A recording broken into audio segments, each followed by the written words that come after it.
Menjelang ledakan zombie, saya bersembunyi di sebuah bunker di gunung terpencil, dan telah menyimpan banyak persediaan sebelumnya. Di kehidupan ini, saya pasti akan hidup sampai akhir cerita. Tiba-tiba membuka mata. Yang terlihat adalah berita yang ditayangkan di televisi ruang tamu. Nansia, apakah kamu mendengar saya berbicara? Suara teriakan membawaku kembali ke kenyataan. Saya melihat segala sesuatu di depan saya dengan tidak percaya. Di ruang tamu tua seluas lebih dari 30 meter persegi, dipenuhi oleh sekelompok keluarga terdekatku. Ini bukanlah adegan mereka memaksaku untuk mengosongkan rumah setengah bulan sebelum kiamat.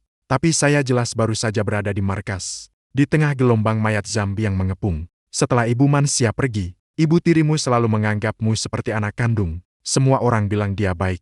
Sekarang kakakmu akan menikah, meminjam rumahmu. Apa yang kau khawatirkan? Sungguh seperti serigala yang tidak bisa dibesarkan. Kemarahan nenek seperti es membentak Mansia. Dia bukan serigala, dia pasti akan berterima kasih. Wanita gemuk yang duduk di sampingnya, pura-pura memukul. Itulah ibu tiriku, Lilin, berteriak. Segera kosongkan rumah, beli beberapa perabot baru. Kakakmu akan menikah. Sebagai adik, harus menyiapkan beberapa barang. Mendengar ini, tiba-tiba dia tertawa. Mau rumahku? Juga ingin aku mengeluarkan uang untuk membeli perabotan baru. Ini terlalu konyol. Yang lebih konyol adalah, aku benar-benar melakukannya di kehidupan sebelumnya. Aku benar-benar menganggap mereka sebagai keluargaku. Tapi setelah kiamat datang, mereka untuk mendapatkan waktu melarikan diri. Dengan satu tendangan, mereka mengusirku, naik ke mobil penyelamat, pergi tanpa menoleh. Saat itu aku baru benar-benar mengerti apa yang disebut hubungan keluarga. Di depan mereka, aku membuang buah murah yang baru mereka beli ke tempat sampah. Mansia, kamu mau apa? Ini apel impor yang khusus dibeli ibuku untukmu. Dia bilang kamu paling suka makan apel. Bagaimana kamu bisa membuangnya? Aku tersenyum sinis. Aku paling suka makan apel. Kenapa aku tidak tahu hal ini sendiri? Apa hakmu untuk membicarakan masalah rumah dengan aku? Saat ini aku menatapnya dengan tatapan dingin. Itu adalah aura membunuh yang terasa selama 10 tahun berjuang sendirian di dunia yang hancur. Haning merasa bergetar aneh di dalam hatinya, bahkan tidak berani menatapku. Seketika menjadi lemah. Mansia, ada apa denganmu? Ah, tolonglah. Ini permintaan dari ibu. Tolong bantu kakakmu yang satu-satunya ini. Nanti saat kamu menikah, tanyakan pada semua orang untuk membantumu mendapatkan satu set. Apa yang harus aku kembalikan padamu? Ayahku yang selama ini diam tiba-tiba membuka mulut dengan tatapan marah. Apa kamu benar-benar menganggap rumah ini milikmu? Gadis-gadis tidak perlu rumah. Rumah ini untuk kakakmu. Nanti, saat kamu menikah, biarkan suamimu yang membelinya. Kenapa harus bersaing dengan kakakmu? Mendengar kata-kata ini, aku bahkan malas untuk marah. Karena aku sudah tahu setelah akhir dunia, bahwa Han yang sebenarnya adalah anaknya yang dibesarkan di desa. 2 juta Mai Shao. Kamu bilang apa? Bapakku berteriak dengan suara keras. Kamu harus menjual rumah kepada kami. Apa kamu bercanda? Lagi pula kami tidak punya uang sebanyak itu. Nenek memukul sofa dan berteriak marah. Beri kalian 5 angka. Pertimbangkan, jika tidak setuju aku akan menjual kepada orang lain. 5 lambat. Kami adalah orang yang lebih tua. Kamu berbicara uang dengan kami. Nenek marah sampai bergetar. 4. Kau serigala mata putih, lihat aku tidak membunuhmu. Dia harus berdiri untuk bekerja. Aku meliriknya dengan dingin. 3, 2, jangan bicara lagi. Kami setuju. Lilin melihat aku ingin menelepon. Segera setuju. Apa yang dia rencanakan? Aku sangat jelas. Rumah ini harga pasarnya 3 juta, 2 juta. Membeli dan menjualnya bisa untung 1 juta. Dia takut orang lain mendapatkan harga lebih murah. Setengah jam kemudian, suara notifikasi ponsel di depan teller bank berbunyi.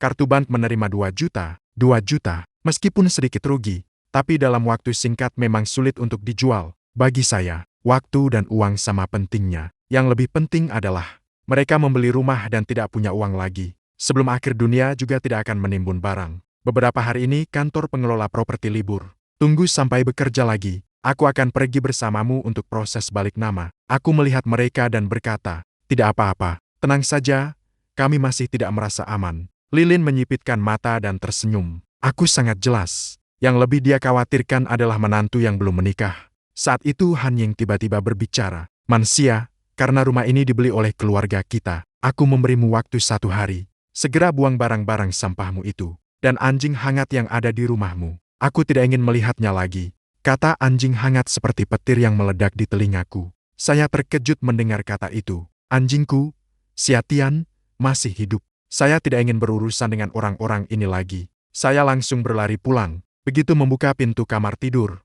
seekor anjing German Shepherd langsung melompat ke pelukan saya. Dia tadi terus berputar di dalam ruangan. Tapi dia tahu untuk tidak bersuara. Saya memeluk Xiatian. Air mata langsung mengalir. Anjingku masih hidup. Dia adalah hadiah ulang tahun dari ibu saya. Tak lama setelah akhir dunia di kehidupan sebelumnya. Keluarga Han yang mengambil kesempatan saat saya keluar mencari makanan. Mereka menyembelihnya. Makan musim panas. Tenang saja. Dalam hidup ini aku tidak akan membiarkanmu terluka lagi. Saat itu, suara mekanis tiba-tiba terdengar di kepalaku. Sistem penguasa super dibuka dalam 1 jam. Setiap barang dengan nilai lebih dari 1.000 yuan. Hadiah 1 meter kubik ruang. Aku menatap kekosongan dengan tidak percaya. Dengan cepat mengambil ponsel di atas meja. Mencoba mendeteksi nilai ponsel 4.999 yuan. Hadiah 4 meter kubik. Di benak saya benar-benar muncul sebuah ruang kosong berukuran 4 meter kubik. Dan ponsel saya terletak dengan aman di ruang itu.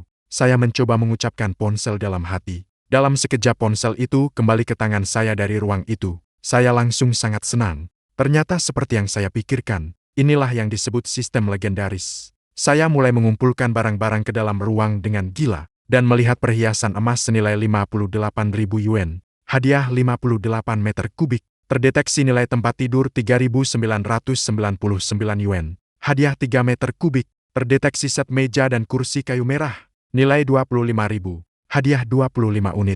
Dalam waktu sekitar 10 menit, segala sesuatu yang bisa dipindahkan sudah saya masukkan ke dalam ruang. Bahkan tempat sampah di rumah juga tidak saya lewatkan. Terdeteksi 5 kg apel busuk, bernilai 2,5 yuan. Mendengar harga ini, saya tidak bisa menahan untuk meludah. Sungguh sial. Lalu saya kembali menargetkan benda-benda yang tidak bisa dipindahkan. Terdeteksi 1 toilet bernilai 1.999 yuan. Terdeteksi wastafel bernilai 699 yuan. Terdeteksi penghisap asap bernilai 2.599 yuan. Terdeteksi pintu anti pencuri bernilai 1.589 yuan. Dalam 1 jam, saya membongkar seluruh rumah dengan bersih.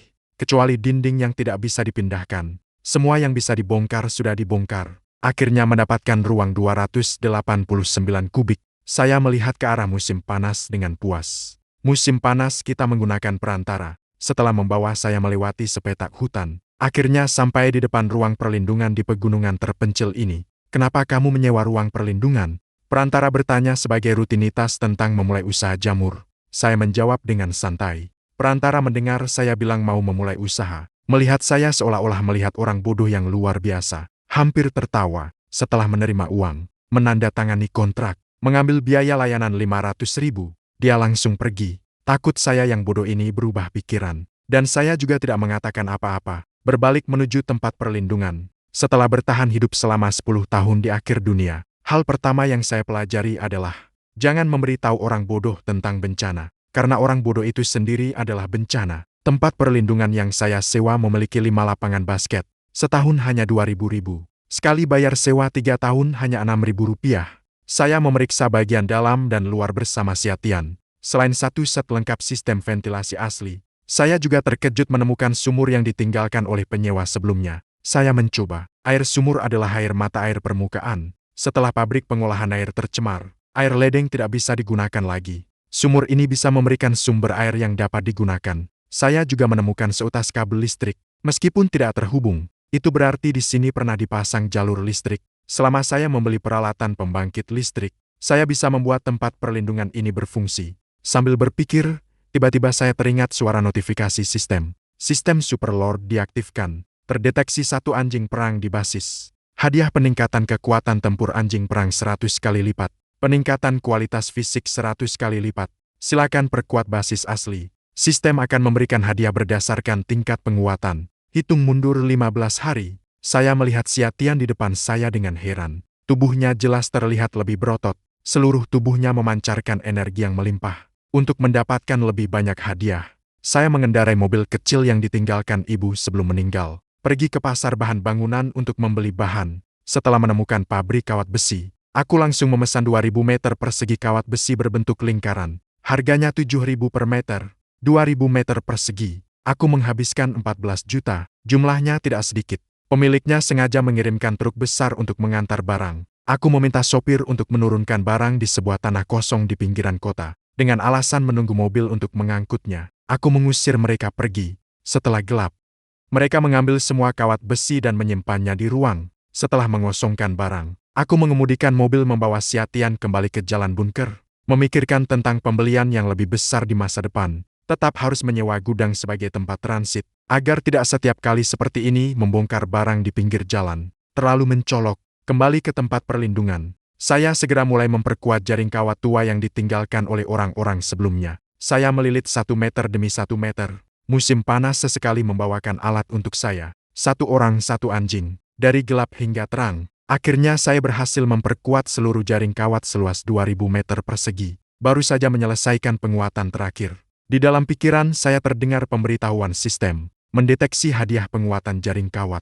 Efek pertahanan meningkat 100 kali lipat. Saat hadiah jatuh, jaring kawat yang sudah diperkuat terlihat lebih tebal. Lingkar luar juga dipenuhi dengan duri. Berkilau dingin. Pintu jaring kawat yang awalnya tipis, kini langsung naik kelas menjadi gerbang baja yang bisa naik turun. Saya berjalan ke depan jaring dan mendorong kawat itu dengan keras. Jaring itu tidak bergerak sedikit pun. Sekarang, bahkan jika ribuan zombie menyerang bersama, saya rasa mereka tidak akan bisa merobek pertahanan ini. Saya sangat puas. Sedang berpikir untuk melanjutkan membeli bahan penguatan lainnya. Perut saya tiba-tiba berbunyi tidak pada tempatnya. Xiatian juga mengeluh di sekitar saya. Jelas dia juga lapar. Kami berdua hanya makan sedikit kemarin. Sibuk sepanjang hari. Belum sempat menimbun makanan secara resmi. Saya tiba-tiba teringat ada beberapa makanan di ruang. Begitu saya memikirkan itu, sebuah paket sup panas muncul di tangan saya. Ternyata masih panas. Saya segera mengeluarkan kulkas dari ruang. Begitu dibuka, ternyata meskipun tidak ada listrik,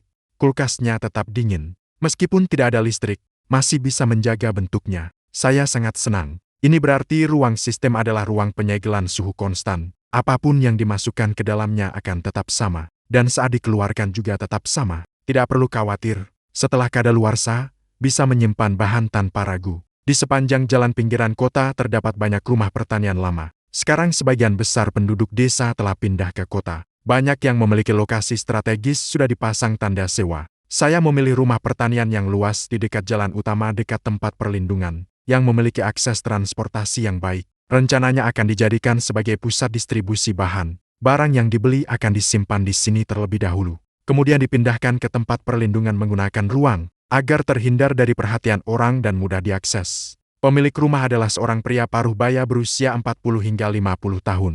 Sewa di sini 300 per bulan. Bayar 1 bulan di muka dan tidak ada deposit. Saya akan memberikan 400 kepada Anda, tetapi tidak membayar deposit. Saya hanya akan menyewa 1 bulan untuk digunakan sebagai gudang. Bagaimana? 400 ya 400. Tapi Anda tidak boleh merusak rumah. Harus pergi tepat waktu saat masa sewa berakhir. Saya mengeluarkan 400 untuk mendapatkan kunci. Tidak menunggu sampai hari sewa berakhir. Setelah menyewa gudang, saya segera mulai membeli barang-barang. Yang pertama adalah makanan. Saya mencari 10 toko. Masing-masing membeli 400 paket beras 50 kg. Menyimpan 100 ton dulu. Beras ini menghabiskan lebih dari 400.000. Cukup untuk saya makan seumur hidup. Selanjutnya adalah mie instan. Di akhir dunia, mie instan benar-benar barang mewah.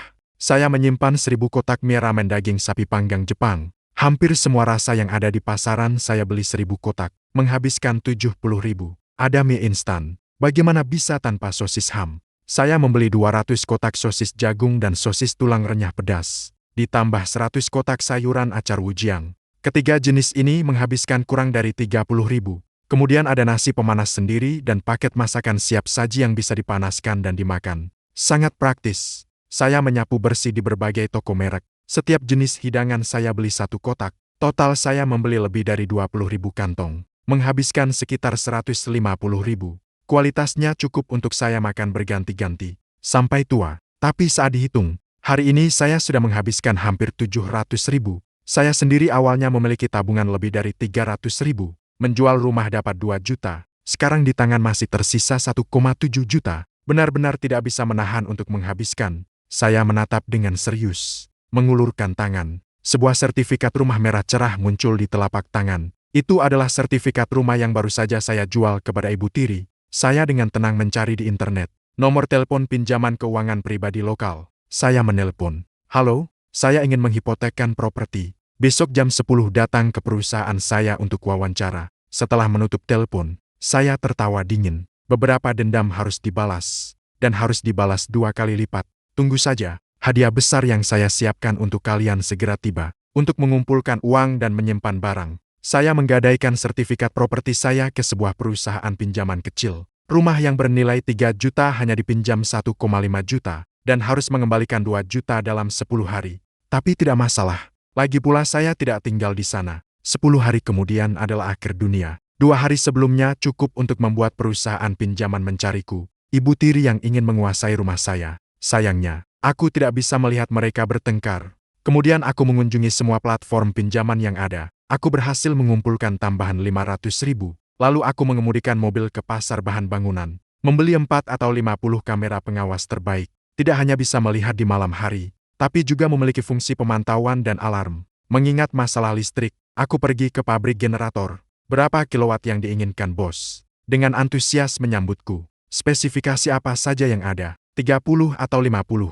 Ada yang 200, 800. Di atas 1000 kilowatt harganya mahal. Bos membawa saya melihat satu persatu. Saya juga sudah mendapatkan pemahaman umum. Yang terkecil 30 kilowatt harganya sekitar 10.000 hingga 20.000. Yang menengah 200 kilowatt, harganya 50.000 hingga 100.000. Yang 300 kilowatt harganya di atas 100.000. Harga di internet 2 kali lipat. Di atas 1000 kilowatt bahkan mulai dari 1 juta. Dan yang impor lebih mahal 2 hingga 30% dibandingkan yang lokal. Beli yang lokal saja sudah cukup. Kualitasnya tidak kalah dengan yang impor. Sangat praktis. Perawatan di kemudian hari juga mudah. Apakah kamu menggunakannya untuk restoran? Ya, takut mati lampu akan mempengaruhi bisnis. Saya bercanda bahwa saya ingin yang terbaik sekaligus. Tidak masalah soal uang. Saya berpura-pura seperti orang kaya. Memilih yang termahal, 1.200.000. Dal listrik itu sangat penting bagi saya. Tidak boleh ada yang kurang. Bos tertawa lebar. Dia bahkan senang memberikan tambahan 10 liter solar. Melihat solar, mata saya langsung berbinar. Apakah bos mengenal orang yang bisa mendapatkan solar dengan harga murah? Itu sulit dicari. Di pom bensin harus mendaftar dengan KTP. Sekali hanya bisa membeli beberapa liter. Tapi penjual generator kemungkinan besar mengenal beberapa jalur. Ternyata bos menunjukkan senyum misterius. Dia menarik saya ke samping. Dia memberikan saya sebuah kartu nama. Telepon nomor ini dan bilang bahwa saya yang merekomendasikan. Bisa lebih murah 20%. Lebih rendah dari harga pasar. Saya menerima kartu nama itu. Dan dalam hati saya mengerti. Ternyata industri terkait memang saling memiliki jalur. Saat keluar, bos secara tidak sengaja menyebutkan. Baru-baru ini flu sedang mewabah. Pasar benar-benar buruk. Saya melangkah pergi dengan cepat. Tidak mengatakan apa-apa. Influenza ini sebenarnya adalah tanda-tanda akhir zaman. Setengah bulan setelah virus flu meledak, para penderita akan mati mendadak satu persatu. Namun tidak menunggu orang-orang pulih dari kesedihan. Mereka yang telah meninggal akan hidup kembali. Menjadi zombie. Di kehidupan sebelumnya, saya sedang sibuk dengan urusan pernikahan. Saya tidak hanya mengeluarkan uang untuk membeli perabot baru untuk mereka, mengurus renovasi. Istrinya diketahui hamil. Saya juga sibuk menemani dia ke rumah sakit. Akhir dunia datang. Pada hari itu, saya kebetulan menemani dia di rumah sakit untuk mengambil laporan. Tiba-tiba mendengar teriakan mengerikan di koridor. Semua orang yang digigit akan bermutasi dalam waktu 5 menit. Bergabung dalam barisan yang menggigit untuk melindungi kakak ipar yang hamil. Juga karena saat itu saya terlalu mampu. Maka pekerjaan berbahaya seperti mencari bahan-bahan dilakukan oleh saya. Di kehidupan sebelumnya, saya bahkan bodoh berpikir bisa melindungi keluarga adalah suatu kepuasan. Hehe, sekarang dipikir-pikir benar-benar lucu. Harus melihat siapa yang dilindungi. Seperti mereka yang sekelompok binatang tidak layak sama sekali. Setelah generator dikirim ke gudang, saya segera menghubungi nomor di kartu nama, menanyakan tentang diesel. Pihak sana bilang bisa mengirim barang, besok bisa dikirim. Saya langsung membeli barang senilai 1 juta. Saya menyimpan generator besar ke dalam ruang penyimpanan. Setelah dihitung, hari ini menghabiskan hampir 2 juta. Setelah kembali ke basis, saya terlebih dahulu menempatkan generator di ruang penyimpanan paling dalam di bunker. Sistem kembali mengirimkan pemberitahuan. Mendeteksi generator 1000 kilowatt. Hadiah tidak akan rusak selamanya. Generator dengan konsumsi energi terendah. Saya terkejut dan membuka mata lebar-lebar. Saya sebelumnya khawatir tentang masa pakainya. Tidak disangka sistem langsung memberikan penguatan akhir. Semangat saya semakin tinggi. Saya segera mulai memasang kamera. Menyusuri pagar kawat yang diperkuat kemarin satu persatu. Setelah menghubungkan sirkuit yang disuplai oleh generator, Gambar pemantauan segera muncul di komputer. Dapat menangkap semua gerakan dalam jangkauan dengan jelas. Mendeteksi sistem pemantauan dan sistem jaringan listrik. Hadiah peningkatan sistem pemantauan. Jangkauan pengawasan mata elektronik meningkat 10 kali lipat. Secara otomatis mendeteksi semua makhluk hidup dan benda mati. Sistem jaringan listrik ditingkatkan. Serangan jaringan listrik maksimum 10.000 volt. Aku melihat layar komputer. Ketajaman gambarnya lebih dari 10 kali lipat dibanding sebelumnya. Jangkauan pemantauan yang awalnya 100 meter, sekarang bisa diperpanjang hingga 1000 meter. Bahkan jalan di luar hutan yang jauh terlihat dengan jelas. Ditambah dengan sistem jaringan listrik 10.000 volt. Dengan daya pertahanan ini, siapapun yang mencoba menyerang basis akan langsung mati. Setelah musim panas, jangan mendekati kawat berduri. Tahu tidak, musim panas tiba-tiba menggonggong ke arahku. Sepertinya setelah dia ditingkatkan, kecerdasannya juga jelas meningkat. Aku mulai melanjutkan merapikan basis. Secara tak terduga menemukan, bahkan membersihkan juga mendapatkan hadiah. Terdeteksi kedalaman sumur. Hadiah tidak akan pernah habis. Air mata air terdeteksi area rumput liar berkurang. Hadiah tanah berkualitas meningkatkan hasil tanaman 100 kali lipat.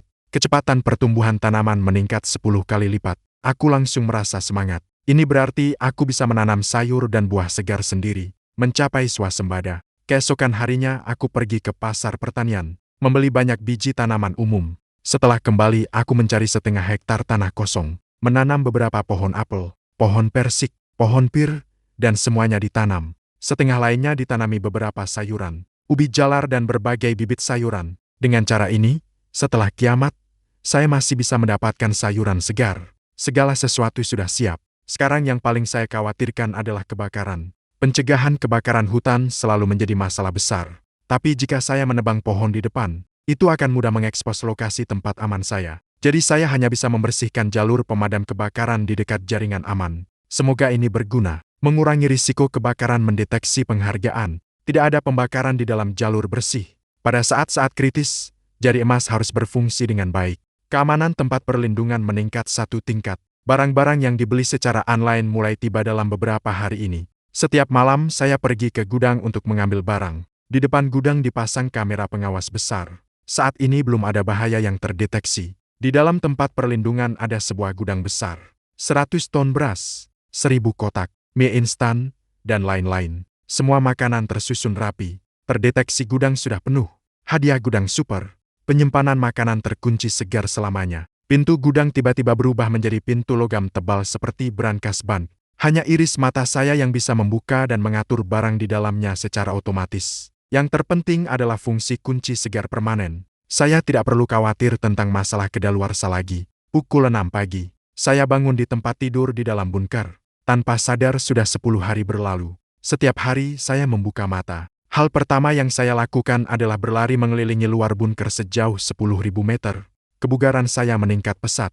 Hanya tersisa 3 hari sebelum akhir dunia. Saya mengemudikan mobil ke pusat kota untuk melakukan persediaan terakhir. Sudah beberapa hari saya tidak masuk ke pusat kota. Begitu saya tiba hari ini, saya langsung merasakan suasana yang tidak biasa. Semua orang mengenakan masker. Wajah mereka penuh dengan kecemasan. Gadis kecil, apa yang kamu butuhkan? Cepat, saya ingin menjual semua ini agar bisa pulang lebih awal. Teriak penjual ayam dan bebek hidup.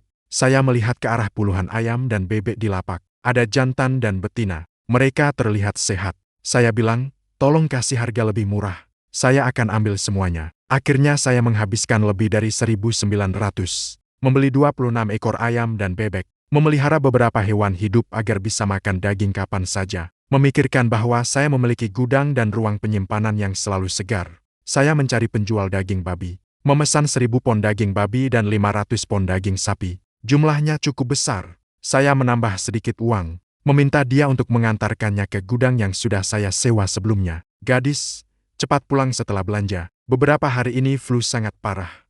Kurangi keluar rumah. Penjual menerima uang. Berpesan, saya mengangguk dan pergi. Sebenarnya flu ini bukanlah sumber virus zombie. Hanya saja menyebar secara luas. Mengurangi daya tahan tubuh manusia. Mengenai asal-usul virus zombie. Di kehidupan sebelumnya aku juga tidak bisa memahaminya. Yang aku tahu, di kemudian hari muncul variasi mutasi yang berbeda di antara manusia. Aku masuk ke sebuah toko perlengkapan olahraga, membeli beberapa bat baseball yang paling kuat, sekalian membeli beberapa perlengkapan petualangan, senter, helm, pelindung, dan perlindungan. tenda dan pakaian pelindung, jaket taktis. Semua peralatan luar ruangan sudah diatur.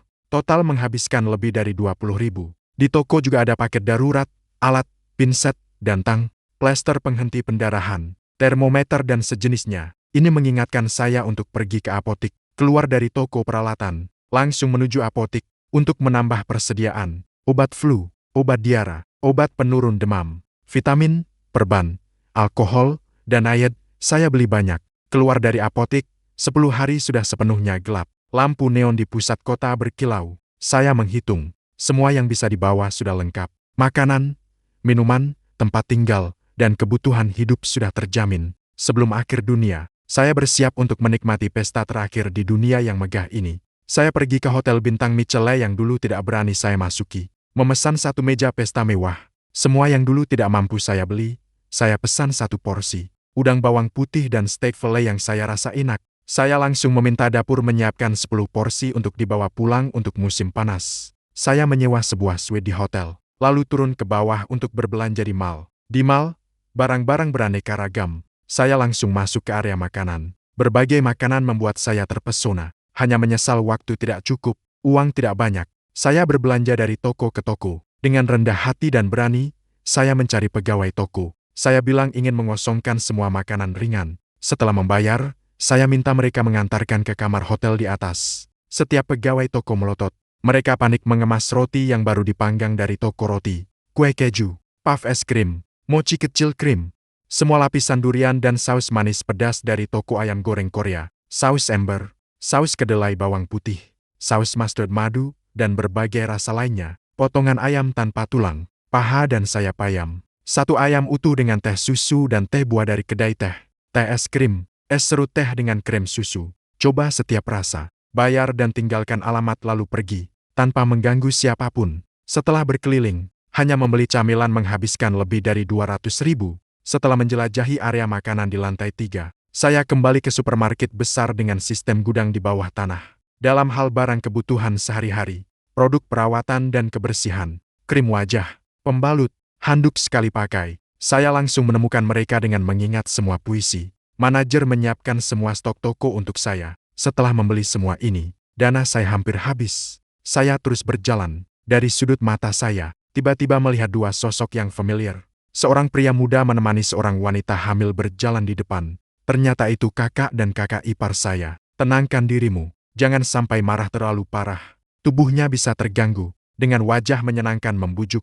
Bagaimana aku bisa percaya padamu? Kau bilang rumahmu bisa langsung dihuni. Ternyata itu bangunan kosong. Sekarang muncul perusahaan penagih utang, ingin mengambil kembali rumah. Aku sudah melihat jelas bahwa keluargamu hanya menjebakku. Anak ini tidak bisa aku terima. Aku akan pergi dan mengurusnya sekarang. Aku bersandar di sudut. Setelah mendengar percakapan ini, sudut bibirku tidak bisa menahan senyum dingin. Tapi ini masih jauh dari cukup. Aku sengaja memanggil namanya, lalu berbalik dan berlari ke arah parkir bawah tanah. Wang Xiang melotot. Tidak sempat mengejar istrinya. Berlari ke arahku, terus mengejar sampai ke parkir bawah tanah. Hanying terengah-engah memblokirku di sudut parkir.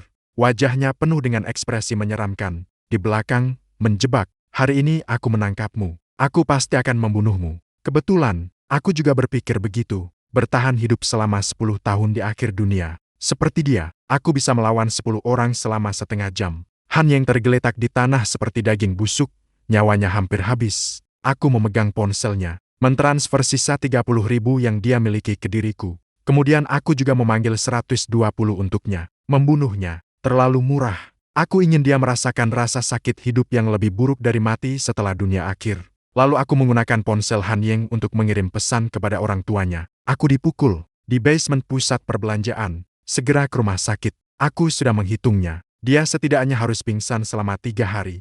Setelah dia bangun, akhir dunia sudah tiba. Tidak ada waktu untuk melapor ke polisi. Saat kembali ke suite hotel, di dalam sudah penuh dengan barang-barang yang dibeli hari ini. Di atas meja dan di lantai, di sofa semuanya penuh. Setelah semua barang dimasukkan ke dalam ruang penyimpanan, saya berencana untuk beristirahat di sini malam ini. Uang yang sudah dikeluarkan tidak boleh disia-siakan. Saya menyalakan televisi. Berita mengingatkan warga bahwa flu sedang parah belakangan ini. Mengingatkan semua orang untuk menyiapkan lebih banyak persediaan. Sebaiknya jangan keluar rumah. Saya tidak tahu apakah ini dianggap sebagai pengingat yang tersirat. Atau apakah pihak resmi juga sudah mengetahui sesuatu? Sebelum tidur, saya melakukan latihan fisik selama 3 jam. Di dunia akhir zaman, tubuh adalah modal terbaik. Saya mandi setelah merasa sangat lelah. Sebelum berbaring di tempat tidur, saya sengaja memeriksa pengawasan tempat perlindungan dan gudang. Kedua sisi tidak ada yang berguna. Robot video berbincang sedikit dengan Xiatian, memintanya untuk menjaga barang-barang. Saya akan kembali pagi-pagi besok. Xiatian menjawab dengan ramah. Dia setia menjaga di tempat tidur anjing di gudang. Saya melihat jam. Hari ini adalah tanggal ke-9. Virus zombie di kehidupan sebelumnya meledak pada tanggal 11 Agustus. Jelas masih ada 2 hari waktu.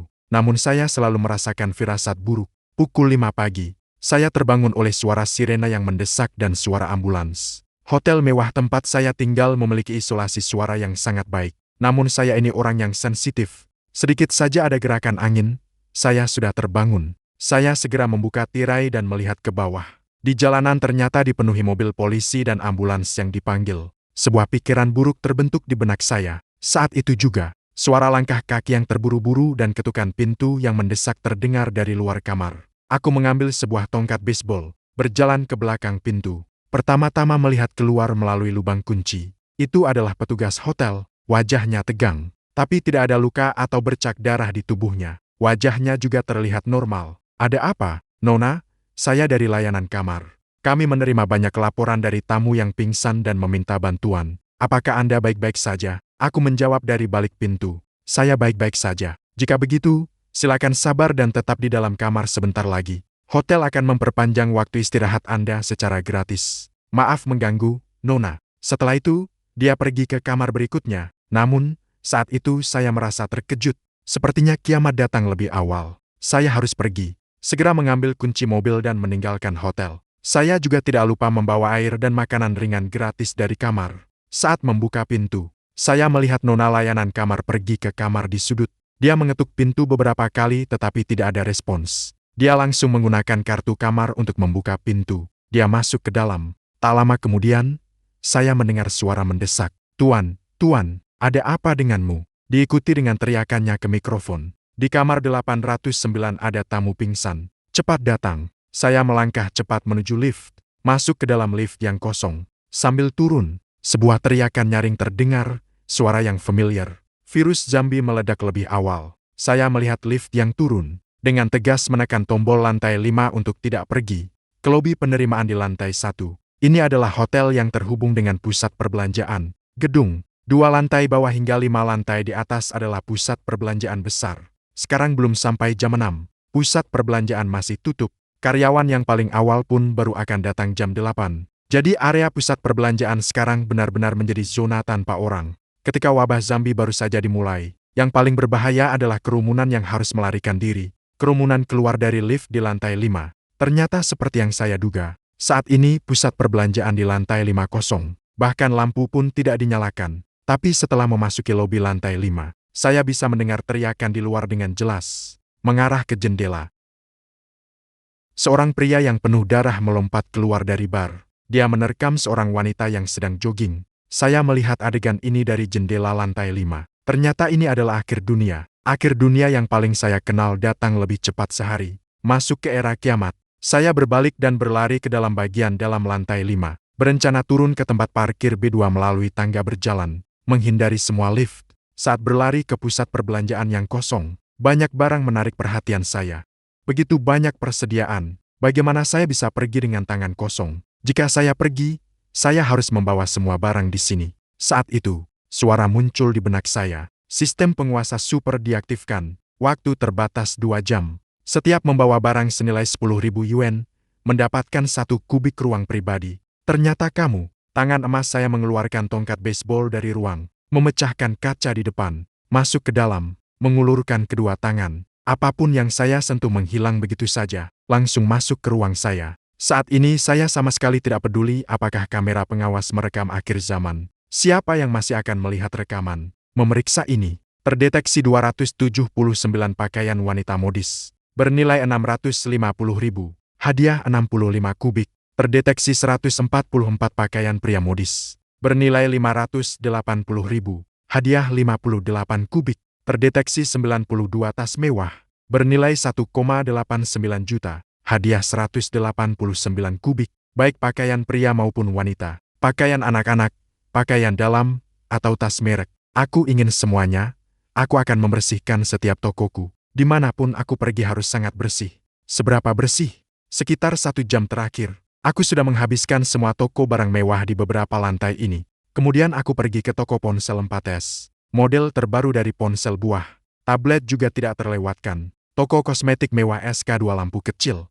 La Mer. Segala sesuatu yang sebelumnya tidak bisa dibeli, aku serap dengan gila dari etalase. Cincin berlian yang menyilaukan, batu permata, giok, emas semua aku masukkan ke dalam ruang. Ruang meningkat gila-gilaan menjadi lebih dari 10.000 kubik dalam 2 jam ini. Barang mewah memang sangat berharga. Saat melewati area makanan, saya juga mengambil oven dengan mudah. Mesin es krim, mesin kopi untuk nanti, membuat makanan sendiri. Hidup tidak akan terlalu sulit. Akhirnya saya tiba di supermarket besar di lantai 1. Persediaan di sini benar-benar melimpah. Saya menyentuh rak demi rak, 1 baris penuh coklat, 1 baris penuh biskuit, 1 baris penuh keripik, dalam waktu kurang dari setengah jam. Dengan kecepatan yang sangat cepat, seluruh supermarket besar saya bersihkan hingga bersih. Waktu hitung mundur berakhir. Total hasilnya 14.800 kubik ruang. Saya bersandar di rak kosong di gudang, membuka sebotol cola dingin, meneguknya. Cairan dingin mengalir melalui tenggorokan. Dengan puas saya menyipitkan mata. 14.800 kubik. Mungkin kamu tidak bisa membayangkannya. Hampir setara dengan sebuah gedung 10 lantai. Pusat perbelanjaan terbesar di kota ini telah saya sapu bersih. Saya berjalan cepat menuju tempat parkir. Parkir bawah tanah belum berantakan. Saya sengaja parkir di dekat pintu keluar kemarin. Aku tidak ragu lagi. Kaki kananku menekan pedal gas sampai habis. Mobil meluncur keluar dari tempat parkir dengan kecepatan penuh. Saat ini belum sampai pukul 7. Kota seharusnya sudah bangun, namun terjebak dalam kesunyian karena virus zombie di pagi hari. Kedai sarapan yang buka 2 jam lebih awal, petugas kebersihan, dan rumah sakit adalah yang pertama kali terkena dampak. Pekerja kantoran lebih parah, terutama yang terjebak di transportasi umum. Itulah yang benar-benar menjadi neraka. Aku sudah tahu di awal, ini baru tahap awal. Masih banyak orang terjebak di rumah tidak keluar. Sekarang saat semua orang belum menyadari, ini adalah waktu terbaik untuk pergi. Nanti akan ada gelombang pelarian massal. Seluruh transportasi akan benar-benar lumpuh. Tapi saya tidak terburu-buru menuju tempat perlindungan. Masih ada hal yang lebih penting untuk dilakukan. Zombie meledak sehari lebih awal. Dan saya masih di jalan pusat kota. Untungnya jalanan sangat lancar di pagi hari. Saya terus menginjak gas, berusaha sekuat tenaga untuk kembali. Tiba-tiba seorang wanita muda mengangkat tangan menghalangi jalan. Untungnya saya berhasil menghentikan mobil tepat waktu. Di pinggir jalan pacarnya sedang membantu seorang kakek yang jatuh. Begitu saya melihatnya, saya langsung tahu. Apa yang terjadi? Saya berhenti. Di sini ada orang pingsan. Tolong bawa dia ke rumah sakit. Wanita itu berdiri di tengah jalan dan tidak mau mengalah. Saya melihat wanita di depan saya dengan tatapan dingin. Kaki kanan saya menginjak pedal gas sepenuhnya. Wanita yang menghalangi jalan itu terkejut oleh tenaga mobil saya. Dia terkejut. Untungnya dia berhasil menghindar tepat waktu. Siapa orang ini? Tidak mau membantu saja sudah cukup. Masih mau menabrak saya. Dingin dan egois. Tanpa rasa empati. Orang-orang sekarang sangat egois. Seperti kita yang begitu peduli. Namun mereka belum selesai mengumpat. Saya sudah mendengar jeritan suaminya. Saya melihat di kaca spion wanita itu juga ditimpa suaminya. Hanya melirik sebentar lalu mengalihkan pandangan. Baik hati dan peduli, maaf, itu adalah sesuatu yang hanya ada di surga, dan di sini adalah neraka. Saya menginjak gas dengan penuh kecepatan. Setelah lebih dari 40 menit, saya berhasil keluar dari pusat kota, mengemudi di jalan menuju pinggiran kota. Aku tidak langsung kembali ke tempat perlindungan, karena Siatian masih di gudang menjaga barang-barang untukku. Aku tidak mungkin meninggalkannya. Begitu membuka pintu, Siatian langsung bersorak dengan gembira. Aku mendekat dan mengelus kepalanya. Kerja keras ya? Waktu sangat terbatas. Aku segera memasukkan semua barang yang dibeli kemarin ke dalam ruang, menutup pintu, bersama Siatian langsung menuju tempat perlindungan. Tempat perlindungan akhir zamanku. 1 jam kemudian, saya terkulai di sofa awan super lembut yang saya ambil dari pusat perbelanjaan, membuka sebotol cola dan musim panas. 1 orang dan 1 anjing menonton berita di depan televisi besar. Pemberitahuan darurat, terjadi serangan di seluruh negeri. Mohon semua masyarakat tidak keluar rumah. Tutup pintu dan jendela dengan baik. Menunggu bantuan, menunggu bantuan, menunggu bantuan. Stasiun negara memutus semua sinyal. Pemberitahuan yang disiarkan secara seragam. menunggu bantuan. Ditulis 3 kali. Saya sudah sangat familiar dengan pemandangan ini. Ketika kiamat terjadi di kehidupan sebelumnya, stasiun televisi juga pernah mengeluarkan pengumuman seperti ini. Hanya orang-orang seperti saya yang pernah mengalami yang benar-benar mengerti. Setelah kiamat, hanya bisa mengandalkan diri sendiri untuk mengumpulkan bahan. Saya melihat bunker yang saya bangun sendiri. Mata saya bersinar. Saya ingin menjadikan tempat ini sebagai kastil baja yang sebenarnya. Saya berada di rumput di luar bunker, menggunakan kayu yang saya kumpulkan beberapa waktu lalu untuk membuat pagar sederhana. Dengan sekali ayunan, semua ayam dan bebek yang saya beli sebelumnya masuk ke dalam. Mereka sebelumnya saya masukkan ke dalam ruang. Ruang saya bisa menyerap ayam dan bebek ini, tetapi tidak berfungsi untuk musim panas. Untuk manusia, itu bahkan lebih tidak mungkin. Mungkin hanya bisa menyerap beberapa makhluk sederhana yang tidak memiliki kecerdasan. Saat saya bersiap untuk kembali ke bunker, terdeteksi adanya hadiah unggas ayam dan bebek di basis. Kemampuan reproduksi meningkat ke maksimum dan tidak ada penyakit. Belum sempat merasa senang. Suara lain terdengar. Terdeteksi bahwa kamar tidur resmi telah tiba. Pertahanan dasar basis telah selesai. Hadiah paket besar kelas A. Selamat, tingkat keamanan seluruh basis meningkat 100%. Menara panah dengan busur dan anak panah ke 100. Kendaraan lapis baja dengan fungsi tinggi yang paling canggih. Bahan bakar 1000 ton. Seiring dengan hadiah sistem yang jatuh. Tiba-tiba muncul menara panah berbentuk menara di atas rumput. Ruang saya bertambah 1000 ton bahan bakar. Dan sebuah kendaraan lapis baja mewah yang sangat cantik. Saya akan mengeluarkan kendaraan lapis baja terlebih dahulu. Badan mobil besar dengan pola kamuflase. Bersinar dengan kilau dingin baja di bawah sinar matahari. Sangat mengesankan. Di kehidupan sebelumnya saya pernah mengemudikan kendaraan lapis baja. Tapi tidak pernah mengemudikan yang sebaik ini. Kendaraan ini akan melaju tanpa masalah di tengah kerumunan zombie. Pasti tidak ada masalah. Harta yang bagus. Kita pergi di musim panas. Kemudian saya langsung menuju menara panah. Naik tangga dan masuk ke busur silang hadiah sistem. Menara panah. 8 jendela panjang membentuk sudut pandang yang sempurna. Dapat menutupi area sekitar basis sejauh 1000 meter. Juga dilengkapi dengan busur silang yang kuat.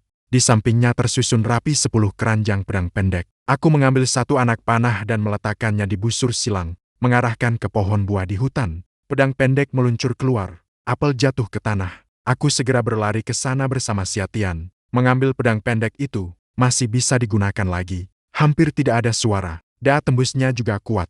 Ini benar-benar senjata yang paling cocok untuk akhir dunia. Dengan puas, aku membawa kembali. Melihat basis yang semakin kuat, tiba-tiba teringat hadiah sistem yang disebutkan. Hadiah, jika tingkat penyelesaiannya lebih tinggi, apakah hadiahnya akan lebih banyak? Setelah kembali ke tempat perlindungan, mengambil makanan dari ruang penyimpanan, 1 orang dan 1 anjing makan dengan lahap. Kemudian mulai melakukan latihan fisik di basis. Dalam beberapa hari ini, harus mengembalikan kondisi fisik ke puncak. Baru berlatih sebentar. Suara ding terdengar di pikiranku, sistem superload aktif. Terbatas waktu 10 hari. Kekuatan tempur tuan rumah akan meningkat dan mendapatkan hadiah. Hadiah akhir akan dinilai berdasarkan tingkat penyelesaian. Mata saya berbinar. Saya yang sudah bersemangat berlatih, tiba-tiba semakin bersemangat. Kali ini saya harus mendapatkan hadiah dengan tingkat penyelesaian 100%. Saya berada di dalam ruang perlindungan. Mengaktifkan latihan fisik militer dengan intensitas yang sangat tinggi. 354, 355, 356. Setelah berkeringat deras. 360 set latihan. Setelah menyelesaikan plank terakhir. Seluruh tubuh terasa seperti hancur. Tidak ada tenaga sama sekali. Tubuh benar-benar terkuras habis. Namun bisa merasakan batasan yang sekali lagi dilampaui. Saya sedang menjadi lebih kuat dan meningkat. Metode pelatihan ini adalah yang diajarkan oleh adik setia saya, Chu Xiaoyang, di basis. Dia dulunya adalah tentara. Setelah kiamat terjadi, dia datang ke kota untuk melakukan penyelamatan. Namun dia ditinggalkan oleh atasannya, teman-temannya yang mati, yang terpisah. Hanya dia yang tersisa terdampar di basis tempat saya sebelumnya berada. Saya yang menyelamatkannya. Dia selalu murung, tidak suka berbicara, hanya bisa menunduk melaksanakan perintah. Dia adalah pisaunya yang paling tajam. Berapa banyak tim yang ingin merekrutnya, dia tidak tergoda. Mungkin orang yang pernah menjadi tentara memiliki loyalitas yang tinggi. Begitu dia mengakui saya, dia tidak akan pernah mengkhianati. Kemudian di tengah kepungan zombie, dia mengorbankan dirinya di depan saya. Setelah menyelesaikan pelatihan, mengingat berbagai hal dari kehidupan sebelumnya, saya pun merasa lega. Jejak saya sudah berubah. Orang dan hal dari kehidupan sebelumnya mungkin tidak akan pernah saya temui lagi. manusia harus tahu bersyukur. Hidup kali ini sudah cukup dengan kehadiran musim panas. Hal pertama yang kulakukan saat bangun pagi, tetap berlari sejauh 10.000 meter di sekitar bunker, sekaligus memeriksa situasi di luar. Saat ini belum ada jejak zombie yang ditemukan di sini. Setelah mandi, baru sarapan, sambil membuka komputer untuk melihat keadaan di luar. Sekarang adalah hari ketiga setelah kiamat. Jaringan masih bisa digunakan. Layar penuh dengan berbagai informasi permohonan bantuan. Tolong, aku terjebak di kamar tidur. Orang tuaku berusaha keras mengetuk pintu. Sudah 3 hari tidak makan. Botol cola terakhir sudah habis. Siapa yang bisa menyelamatkan saya? Apakah ada yang mengenal pemilik Sheng Shi Huayuan A101? Pacar saya hilang selama 3 hari. Ingin tahu bagaimana kabarnya? Bukankah ada bantuan yang dijanjikan? Sudah menunggu 3 hari, belum datang. Di rumah saya sudah tidak ada air. Saya ingat di kehidupan sebelumnya yang pertama kali hilang adalah sumber air. Kolam air bersih di pabrik air tercemar. Minyak juga tidak ada. Menggunakan listrik lebih tahan lama. Seperti kami yang memiliki sistem listrik yang baik. Di kehidupan sebelumnya bertahan selama 3 bulan. Sistem jaringan meskipun tidak ada yang mengurus, masih bisa digunakan. Ketika listrik mati, jaringan juga ikut mati. Komputer berputar dan kembali ke pelatihan. Periode penguatan 10 hari. Setiap menit harus dimanfaatkan. Lagi 7 hari. Selama 7 hari ini hidup saya hanya untuk pelatihan. Mandi, makan, dan berlatih sepanjang hari. 24 jam. Ada 18 jam yang dihabiskan untuk melatih kondisi fisik. Peningkatan yang terlihat dengan mata. Kekuatan meningkat 2 kali lipat. Kecepatan juga meningkat secara signifikan. Saya kembali berlatih seni bela diri dari kehidupan sebelumnya. Mengalahkan 5 pria besar sekaligus bukan masalah. Zombie tidak lagi menjadi ancaman bagi saya. Kecuali jika ratusan zombie mengepung saya. Seperti di kehidupan sebelumnya. Setelah menyelesaikan latihan hari ini, saya kembali makan daging sapi saus. Untuk mengisi energi, jika ada pengeluaran, harus ada pemasukan. Makan banyak, pencernaan cepat. Energi ini akan menjadi bagian dari tubuh yang kuat. Saya membuatkan Siatian 1 panci besar sup tulang sapi, penuh dengan daging sapi. Apa yang aku makan, dia juga makan. Aku dan Siatian, 1 orang 1 anjing, makan dan minum dengan senang di markas. Sementara di luar sudah hancur berantakan. Hari ke-10 setelah kiamat meletus. Persediaan makanan di rumah penduduk hampir habis. Secara bertahap, warga dipaksa keluar mencari makanan. Mungkin tidak banyak yang bisa selamat dari kerumunan zombie. Dari 10 yang keluar mencari makanan, 9 pasti mati. Ini bukan omong kosong. Aku melihat video di berbagai platform. Ketakutan dan kurangnya pengalaman orang-orang terhadap zombie di awal membuat mereka sama sekali tidak punya kesempatan untuk melawan. Saat itu, kamera pengawas tiba-tiba mengeluarkan suara alarm bip-bip. Ini menandakan bahwa seseorang telah memasuki area pengawasan. Saya segera berlari ke depan konsol pengawasan. Di banyak sudut layar pengawasan, sebuah layar kecil yang tidak mencolok menyala. Saat melihat gambar itu, saya sedikit terkejut. Itu adalah pengawasan dari gudang yang saya sewa sebelumnya. Hari kiamat itu saya pergi dengan terburu-buru. Lupa untuk membongkar. Wanita ini 1,5 bulan yang lalu mencari saya untuk menyewa gudang. Saya melihat dia sering menerima mobil pengantar barang beberapa waktu lalu. Pasti ada bahan. Tapi ini disewakan kepada orang lain. Masuk ke dalam pasti melanggar hukum, kan? Sekarang sudah kapan? Masih peduli apakah itu ilegal atau tidak? Cepat ambil. Dia punya barang, seharusnya dibagi kepada kita. Setelah suara keras, pemilik lama datang dengan sekelompok orang dengan semangat menggebu-gebu masuk.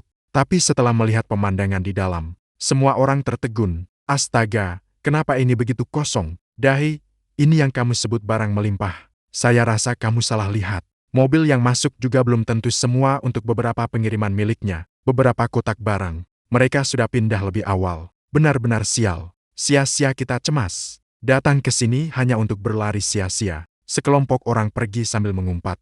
Pemilik lama pergi dengan marah. Bahkan menghancurkan kamera pengawas. Aku bersandar di kursi di belakangku. Perasaanku malah sangat baik. Sudah ku tahu pasti ada yang mengawasi. Itulah sebabnya aku sengaja menyewa gudang untuk memindahkan barang. Hanya saja aku ini orang yang selalu hati-hati. Ingat orang tua yang menghancurkan kameraku ini. Keesokan harinya setelah aku bertahan 1 jam melakukan plank, akhirnya hadiah datang. Meningkatkan fisik. Waktu habis dan mulai menilai peningkatan fisik tuan rumah selesai 100%. Selamat, Anda mendapatkan hadiah tingkat tes. Kecepatan 2 kali lipat. Daya tahan 2 kali lipat. Kecepatan penyembuhan setelah terluka 2 kali lipat. Hadiah seni bela diri generasi super tanpa cedera berat. Hidup 100 tahun. Saat hadiah diberikan, Perubahan drastis pada tubuh datang. Seluruh tubuh dipenuhi dengan energi yang tak ada habisnya. Saya berjalan keluar markas. Melihat mobil lapis baja kesayangan saya, tiba-tiba muncul dorongan untuk mengangkatnya. Menggenggam salah satu rangka mobil. Kaki saya menginjak dengan kokoh. Dengan satu tenaga, mobil lapis baja seberat 20 ton itu berhasil diangkat sejauh 1 cm. Dalam keadaan ledakan kecepatan, berlari dengan kecepatan penuh.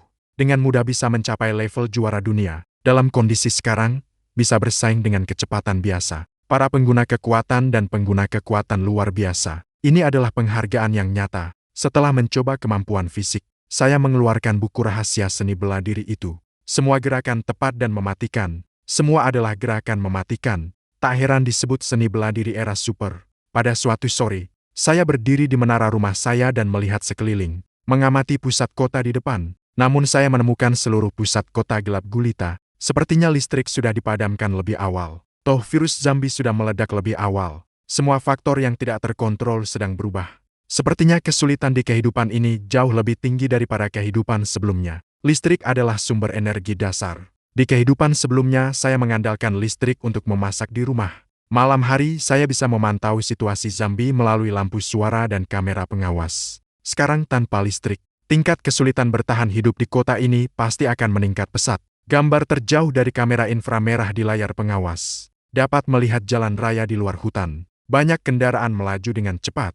Mereka melarikan diri keluar kota seperti orang gila. Di belakang mereka, ada antrean panjang zombie yang mengejar. Dalam kegelapan, banyak mobil yang bertabrakan. Suara rem mendadak dan tabrakan terdengar sangat jelas di malam hari. Setengah bulan cukup bagi semua orang untuk menerima kenyataan, terutama tentang tidak menunggu bantuan. Hari ini, pemadaman listrik di seluruh kota menjadi jerami terakhir yang mematahkan punggung semua orang. Sekarang mereka hanya bisa berusaha keras untuk melarikan diri dari kota. Tidak ada yang bisa mereka pikirkan lagi. Saya tahu gelombang pelarian baru akan dimulai. Bagaimanapun, tinggal di kota adalah yang paling tidak aman. Keesokan paginya, saya berdiri di atas menara lagi, menggunakan teropong untuk melihat.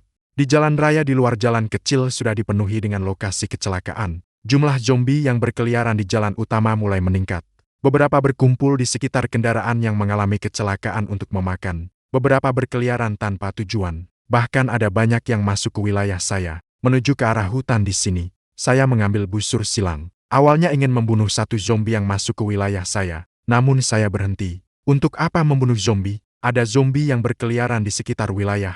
Bukankah ini adalah penjaga alami? Saya mengangkat teropong dan melihat keluar. Bahkan merasa sedikit menyesal. Zombie di pintu masuk basis terlalu sedikit. Saya harus membawa lebih banyak. Setengah jam kemudian, saya mengemudikan mobil lapis baja ke pinggiran wilayah. Memarkir mobil di dalam hutan. Berjalan kaki menuju jalan raya bersama Siatian. Semakin jauh saya berjalan, bau darah semakin kuat. Siatian, kamu jaga sekeliling. Jika melihat zombie, jangan bunuh. Cukup lukai saja. Siatian, Dokter Wang menyatakan. Mengerti, virus ini tidak akan menginfeksi hewan. Jadi setelah peningkatan, musim panas benar-benar menjadi pembasmi zombie. Aku menyebarkan beberapa kantong darah ayam yang sudah disiapkan. Di hutan di luar basisku, zombie sangat sensitif terhadap bau darah ini. Setelah hutan dipenuhi zombie, seharusnya tidak ada yang kurang ajar yang datang lagi. Setelah semua ini selesai, aku puas membawa musim panas kembali ke basis. Setelah mandi bersama musim panas, baru saja mengeringkan rambut, aku mendengar suara alarm dari pemantauan basis. Aku segera menuju ruang pemantauan. Kulihat sebuah truk pickup penuh muatan, sedang menuju arah basisku dari jalan besar. Wah, begitu banyak zombie masih berani menyerang. Jelas-jelas itu ditujukan kepada saya. Saya tiba di lantai atas menara panah, mengangkat busur. Mata saya mengunci pada mobil yang memasuki area serangan. Suara ban pecah terdengar, diikuti dengan suara ban meledak. Truk pickup itu juga melaju ke depan karena momentum, lalu berhenti. Tidak lama kemudian, 4 pria besar turun dari mobil. Salah satu sosoknya, saya merasa sudah pernah melihatnya. Bukankah dia adalah agen yang menyewakan tempat perlindungan saya dulu? Saya tidak bisa mendengar jelas apa yang mereka bicarakan. Tetapi jelas mereka ingin menguasai tempat perlindungan saya. Kemudian mereka kembali naik ke mobil. Meskipun ban mobilnya kempes, mereka masih bisa dengan susah payah melaju ke arah saya. Karena kalian tidak menyerah. Bagaimana mungkin saya yang menganggap diri memiliki moralitas manusia memberi mereka kesempatan lagi? Saya sekali lagi mengeluarkan panah dan menembakkannya ke arah mereka. Kali ini saya menyikatkan sedikit darah ayam di ujung panah. Semua panah itu mengenai ban mobil lainnya. Ketika mereka menyadari mobil sudah tidak bisa bergerak lagi, para zombie di sekitar juga langsung mengerumuni mereka. Karena kalian ingin mencari mati, maka tinggal di sini dan jadi penjaga saya. Ketika musim panas mengusir semua zombie ke pinggiran, saya pergi mengambil kembali pedang pendek yang tertinggal di roda, sampai di belakang pickup. Dengan sekali ayunan tangan, saya mengumpulkan semua barang di mobil ke dalam ruang. Hari yang pulang dengan muatan penuh. Anggap saja ini sebagai hadiah permintaan maaf dari kelompok bodoh ini. Setelah kembali ke basis, saya mengeluarkan barang rampasan untuk diperiksa. Sudut mulut saya tidak bisa menahan senyum. 10 kotak mie instan penuh, 5 kotak beras, 2 kotak air minum, 1 kotak daging dan sayuran segar, dan 1 kotak emas yang belum dicopot label harganya. Jelas sekali itu diambil saat lewat toko emas. Melihat emas seberat 30 hingga 40 kilogram ini, saya benar-benar merasa kecintaan manusia terhadap emas memang terukir dalam jiwa, namun mereka tidak salah membawa emas. Di dunia akhir zaman, hanya benda ini yang masih memiliki nilai tukar. Saya mengelompokkan barang-barang dan mengirimnya ke gudang. Saya juga menyita sebuah pistol polisi. Saya tidak bisa menahan diri untuk memberi label sebagai pembasmi kejahatan. Orang-orang yang memiliki rasa keadilan seperti saya tidak banyak. Baru saja selesai mengatur, suara pemberitahuan sistem muncul di benak saya. Terdeteksi bahwa pertahanan basis berhasil mengalahkan 4 musuh. Menyita 20 kotak barang. Selamat, Anda mendapatkan 26 poin. Toko sistem dibuka. Dalam pikiran saya langsung terbayang panel toko yang penuh dengan barang, makanan dan obat-obatan, senjata, bahan pembangunan basis. Setiap item diberi atribut dan harga. Batang energi, 5 poin untuk mengatasi rasa lapar selama 10 jam. Roti 8 poin untuk mengatasi rasa lapar selama 20 jam. Obat putih 20 poin untuk menghentikan pendarahan dan meredakan rasa sakit. Sangat baik. Antar muka senjata lebih menggoda. Berbagai senjata dengan tambahan kerusakan dan akurasi, semuanya adalah barang berharga. Hanya harganya terlalu mahal. Sekarang saya hanya punya 26 poin. Melihatnya membuat saya tergoda. Bahkan mulai berharap ada yang menyerang lagi untuk mendapatkan poin. Sedang berpikir, alarm monitor berbunyi lagi. Saya pergi ke ruang kontrol melihat di bawah langit yang redup. Beberapa truk berhenti di luar jangkauan monitor. Saya merasa senang. Cepat sekali ada yang datang untuk memberikan poin. Tetapi mereka hanya membunuh zombie, tidak menyerang wilayah saya. Malah setelah membuka pintu mobil mengeluarkan sekelompok anjing. Dengan cepat mereka naik kembali ke mobil dan pergi. Hanya tersisa sekumpulan anjing di tempat itu. Melihat ke arah mobil yang pergi, mereka mengejar beberapa langkah lalu berhenti. Saya sedikit bingung. Apa yang sedang mereka lakukan, tapi mereka sudah pergi. Saya juga tidak peduli lagi. Keesokan paginya, saya seperti biasa berlari di sekitar tempat perlindungan. Sekarang 10.000 meter hanya pemanasan bagi saya. Saat makan, saya membuka pemantauan di ponsel. Menemukan sekelompok anjing masih di jalan raya. Sekitar 14 atau 5 ekor duduk di tempat yang berhenti kemarin, seperti sedang menunggu pemiliknya. Saat itu ponsel mengeluarkan sebuah informasi publik. Operasi penyelamatan tipe A dimulai. Kendaraan penyelamatan memasuki kota A. Mohon para penyintas segera berkumpul di titik kumpul berikut. Saya langsung mengerti, yang lewat kemarin adalah tim penyelamat. Ini adalah anjing-anjing mereka, mengemudikan kendaraan lapis baja ke pinggiran basis. Zombie di jalan utama sudah dibersihkan dengan bersih. 15 ekor anjing menjaga di persimpangan, menatap ke arah kota dengan penuh harap. Kondisi mental mereka tidak baik. Mereka juga terluka. Jelas terlihat bahwa mereka pasti mengalami pertempuran besar semalam. Tapi tidak menunggu pemiliknya. Mereka tetap tidak mau pergi. Dalam akhir dunia, mereka tidak bisa memilih. Setelah bertemu saya, ikutlah bersama saya. Saya mengambil sedikit daging mentah dari ruang penyimpanan, memberikannya kepada mereka. Setiap anjing melahapnya dengan rakus. Mungkin sudah lama mereka tidak makan makanan sebaik ini. Saya melihat anjing yang terluka parah di kakinya, menggigit gigi. Menghabiskan 20 poin untuk menukar sebotol obat putih. 2 poin. Ingatlah kebaikan pemilik barumu. Ini adalah obat yang ditukar dengan 20 poin. Mulai sekarang, selalu ikutlah bersamaku. Aku tidak akan pernah meninggalkanmu. Sambil menggumam, sambil membalutnya, anjing yang terjatuh di tanah tampaknya mengerti dengan sepasang mata yang manusiawi. Diam-diam menatapku dengan ekornya, menggoyang-goyangkan sedikit. Baru saja selesai membalut. Di dalam pikiranku terlintas pemberitahuan sistem. Terdeteksi 15 anjing tempur baru di markas. Hadiah tingkat kesetiaan 100%, pemulihan nilai kesehatan anjing markas penuh. Markas mendapatkan 150 poin untuk peningkatan lagi. Sekelilingku, kelompok anjing seketika bersemangat. Cahaya yang menyala kembali di mata mereka, penuh dengan kehidupan. Kali ini benar-benar menguntungkan. Tidak hanya mendapatkan 150 poin, basis juga menyambut peningkatan lainnya. Saya sudah tidak sabar ingin tahu bagaimana penampilan basis setelah peningkatan. Saya baru saja kembali ke tempat perlindungan. Langsung saya menemukan bahwa tempat ini sudah berubah total. Jaring kawat di luar semua menjadi lebih tinggi dan lebih tebal. Bahkan jika gelombang mayat meledak lagi, ini masih bisa bertahan. Bagian dalam tempat perlindungan bahkan lebih mengejutkan saya. Dinding yang awalnya ada ditambah banyak pintu rahasia. Di balik pintu rahasia ada satu ruangan. Saya bisa memilih untuk mengubahnya menjadi area yang saya inginkan. Saya menempatkan seluruh sistem pemantauan di dalam satu ruangan. Ini akan menjadi ruang pengawasan saya. Di ruangan lain, saya menempatkan semua peralatan kebugaran. Ini langsung berubah menjadi ruang latihan. Di ruangan paling dalam, saya menempatkan sebuah tempat tidur besar yang saya dapatkan secara gratis dari pusat perbelanjaan. Ini akan menjadi kamar tidur saya. Setiap ruangan juga dilengkapi dengan ventilasi dan sistem air serta listrik. Juga ada saluran pembuangan khusus. Sungguh sangat lengkap. Memikirkan ini, saya segera membuka sistem pusat perbelanjaan. Halaman makanan sudah diperbarui menjadi 10 item. Dari batang energi seharga 5 poin hingga cairan energi super seharga 100 poin. Semua adalah barang yang cepat mengisi kembali stamina. Durasi kenyang bervariasi dari beberapa jam hingga beberapa hari. Tetapi saya tidak membutuhkan makanan. Justru 2 item baru di bagian obat membuat saya terkejut. Selain obat putih seharga 20 poin, ada juga plester super seharga 50 poin, dan formulir pertolongan pertama seharga 100 poin. Saya membuka detailnya. Plester super dapat menyembuhkan semua luka, memperbaiki dengan cepat, termasuk kerusakan pada arteri. Formulir pertolongan pertama, selama masih ada napas, dapat menyelamatkan nyawa. Saya terkejut dan mengangkat alis. Ini berarti lehernya terluka. Menempelkan plester saja sudah bisa sembuh. Formulir pertolongan pertama ini sangat luar biasa. Saat saya menggulir ke bawah, saya bahkan melihat penghambat virus zombie. 100 juta poin ternyata ada penghambat. Virus zombie bisa diatasi. Setelah kejutan, melihat harganya, saya langsung terdiam. 100 juta poin. Dengan nilai saya sekarang 156 poin, saya hanya bisa pamit.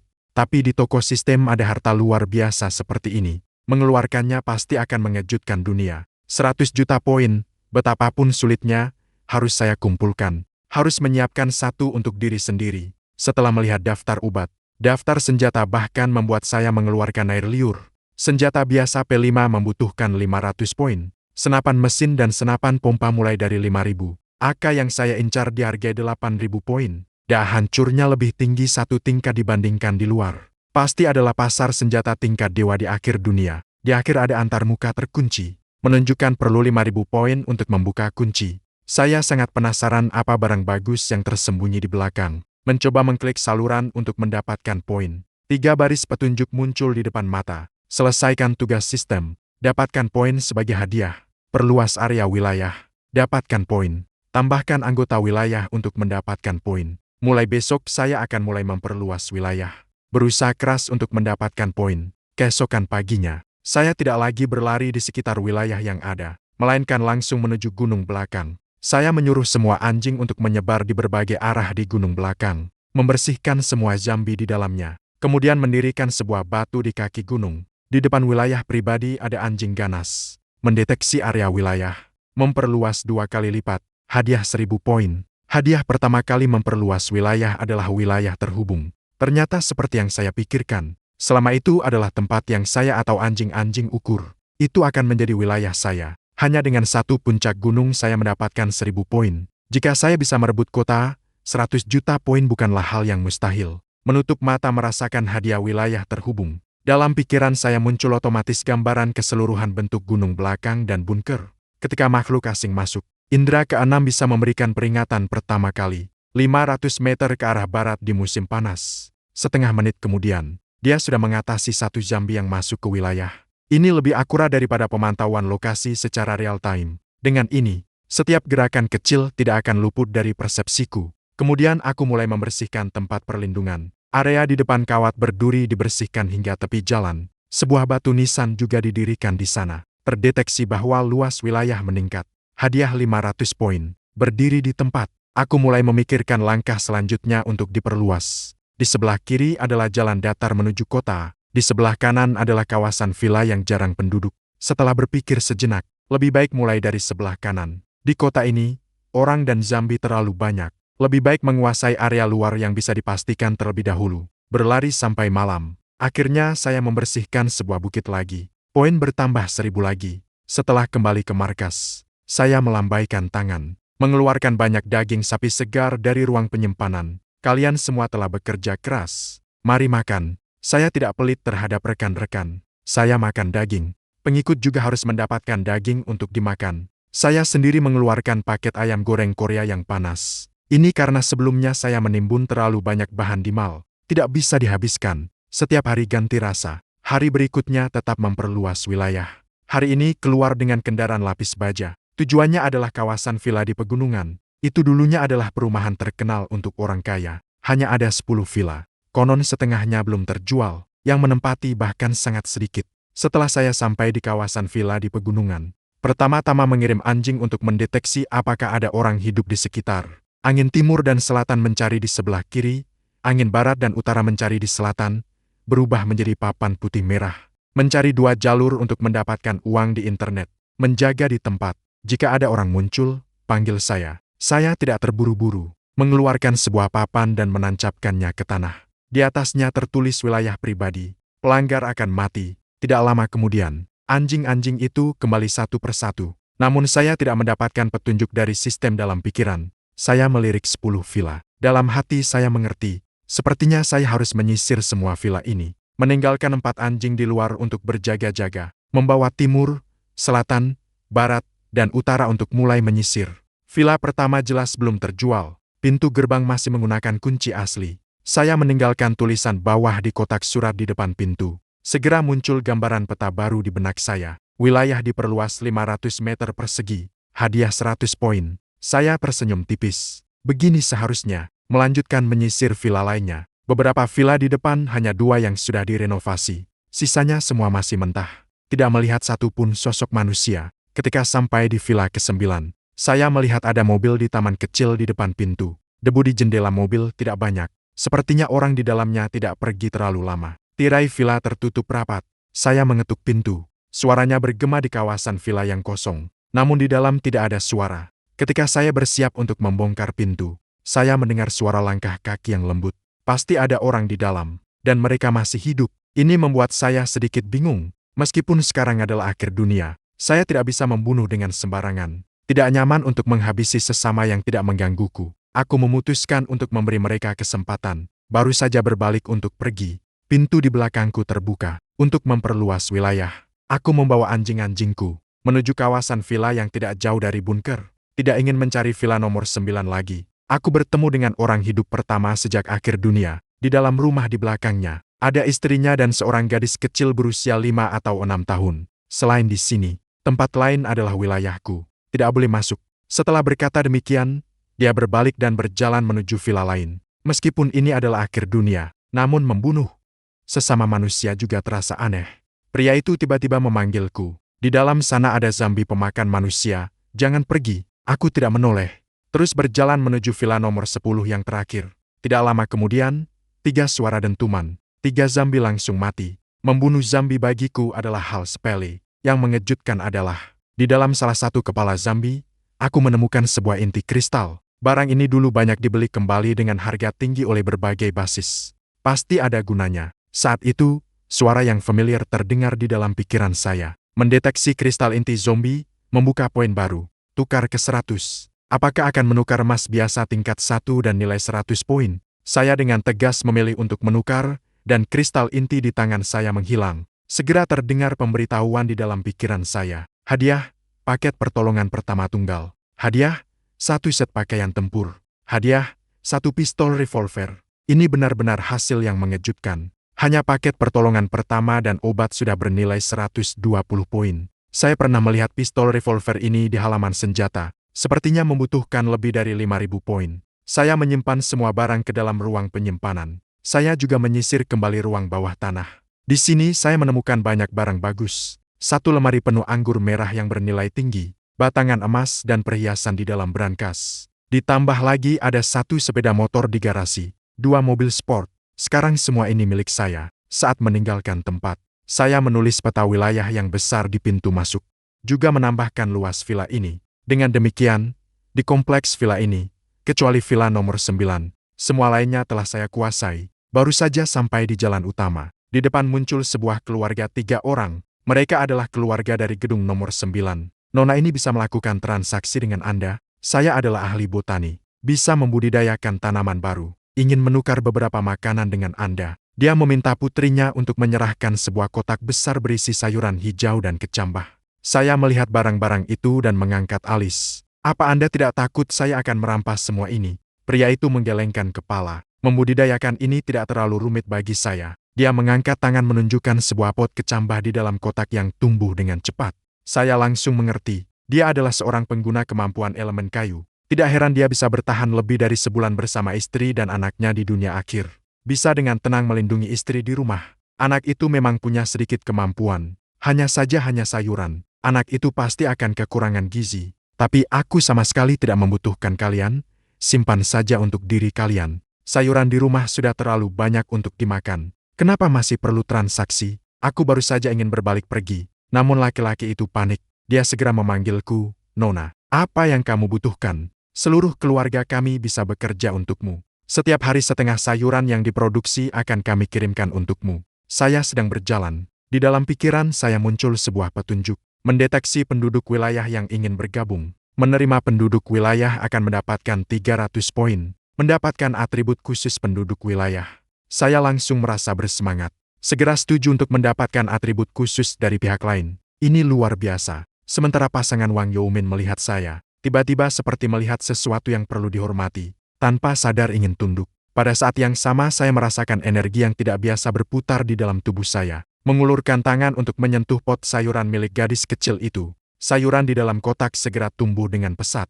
Kecepatannya jauh lebih cepat daripada saat dia mengendalikannya. Pasangan Wang Youmin melihat pemandangan ini. Mereka bahkan mengira saya adalah orang dengan kemampuan khusus yang lebih hebat. Mereka merasa bersyukur, juga merasa cemas. Mampu tetapi masih mau menerima mereka. Sungguh terlalu baik hati. Saya mengukir huruf besar di kotak surat di pintu masuk mereka. Peta ini akhirnya lengkap sepenuhnya. Mulai hari ini, saya adalah tuan tanah kalian. Saya akan menjamin keselamatan kalian. Kedepannya, saya juga akan memberikan penghargaan berdasarkan kontribusi. Pasangan Wang Youmin sangat bersemangat dan terus-menerus. Yang paling dibutuhkan di akhir zaman adalah perlindungan dan makanan. Saya meminta putri mereka, Wang Yundo, untuk pergi mengambil bahan. Lagi pula, tempat mereka tidak jauh dari tempat perlindungan saya. Mengingat keluarga mereka mungkin tidak bisa menyimpan makanan dalam jangka panjang. Saya tidak memberikan terlalu banyak untuk pertama kalinya. Hanya 1 kantong beras, 1 kotak susu, 1 papan telur segar, dan 10 kilogram daging babi.